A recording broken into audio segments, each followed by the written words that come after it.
What's going on, guys? Vesuvius here. So today we have a video with the example of how to build a balance list.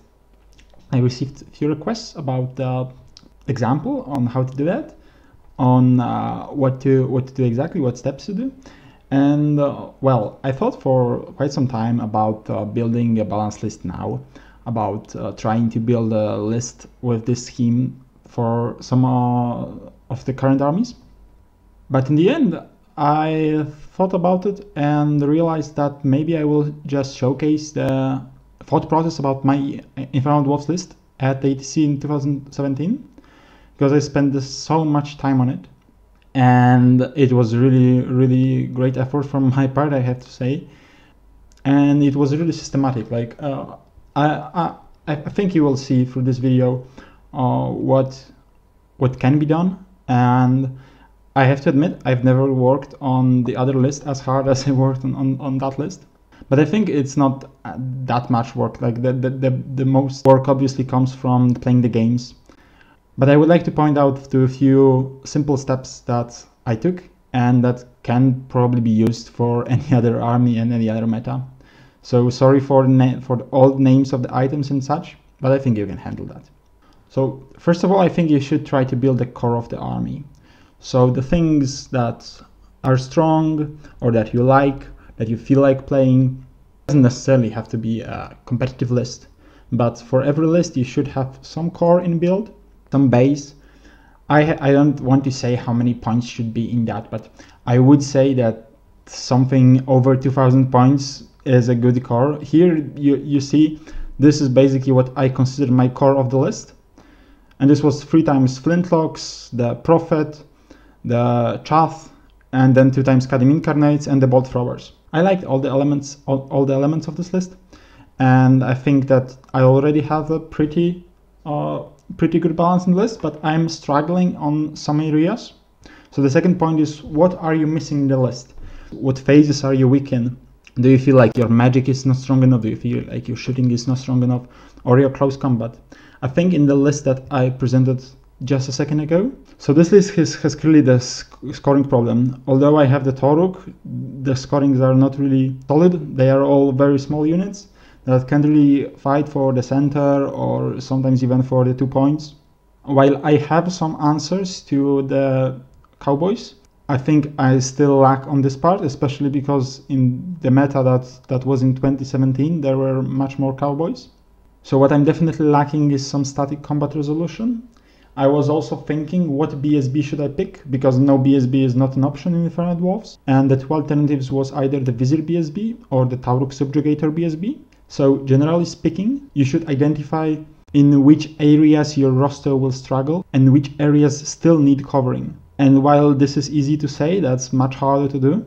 So how do you do that? Well, what I did is I made a very nice table. It is mostly in Polish, so maybe it is pretty hard for you to read that, but I will try to say what's the content of the table. So this is basically a table with all the possible matchups. I'm not only considering the armies here, but I'm considering specific builds of the army, the popular builds of the army, and what is consisting in this army. So for example, for something like Beast Heads, I had 2 alternatives written, which is one was Beast Heads with monsters, and the second one was Beast Heads with chariots. Other example is Empire. So you had either the full cavalry empire or the full infantry empire, or you had the mix. The thing is that this table will not be the same for every army. For example, as you can see, in High Elves, I have only 2 options here. And the first is High Elves with Phoenixes, and the second is High Elves without Phoenixes. So this is actually pretty important because you have to identify what makes the problem in opponent's lists. So what I was saying when I was building this table was, I don't really care about the rest of the list. The rest of the list is more or less the same, and I don't care about it. I'm only focused on Phoenixes in this case. Or for Infernal Dwarfs, for the mirror, I was considering if he has the big block or if he doesn't have the big block. So the second column of the table is exactly what are the problems in this matchup. And as you could have imagined, the matchups that are green are the matchups that I basically ignored because I thought that they are good either way. Then there were matchups that were yellow, which were mediocre, and very few matchups that were orange, so this is bad matchup. And in the further column, I wrote myself what are the answers to the problems that I see that I've noticed in the previous column. What could help me in those matchups? And then after I completed all the answers, I made another column, and out of those answers that I found out, for each matchup I wrote down which would be the most useless. The last column is purely for the purpose of this list, because I was considering if I need to bring the second mage at this moment in time, and this also is true now. There is a choice between the Essence of Free Mind on the mage, and the other choice is bringing just 2 mages. As you can see here, in most matchups only Pyromancy or Alchemy was useful, and very rarely both of them were useful. So in the end I decided to stick with the Essence of Free Mind.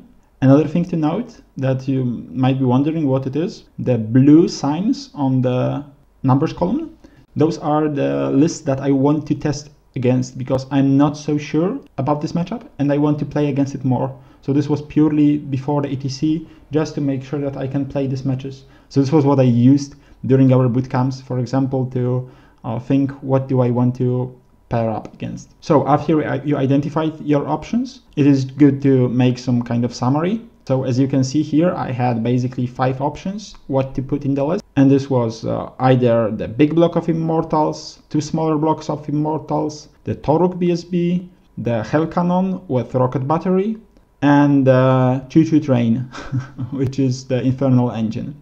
So definitely in the most cases, the Immortal block was the most important. Then there was a choice between the BSB and the Hell Cannon.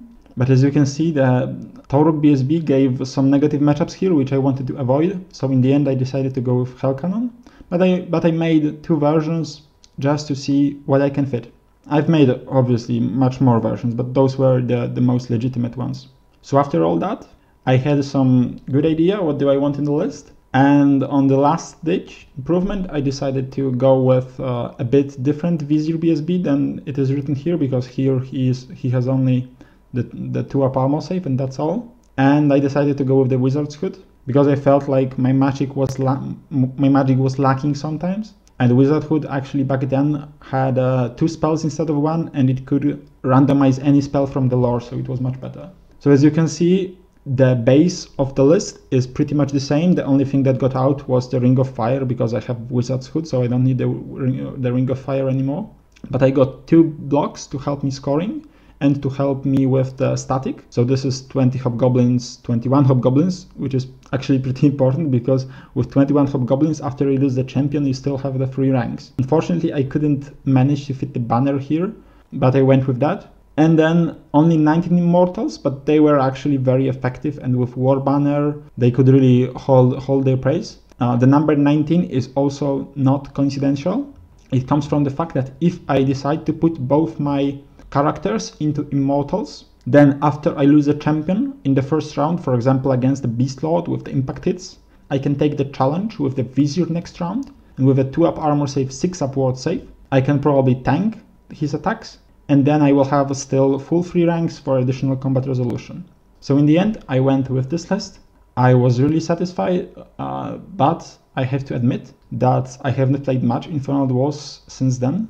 I've played, I don't know, probably close to 100 games total with this list, or some variations through the 2017 season. And it got really tiring. Like, I spent a lot of time on it, I spent a lot of effort, and I had to make a change to something else just to relieve that pressure I have, as I say. So you have to take that into account when you want to spend so much time on building the list. But in the end, I was really satisfied, and I think that those small steps, like building the core of the army, then answering the question, what are you missing?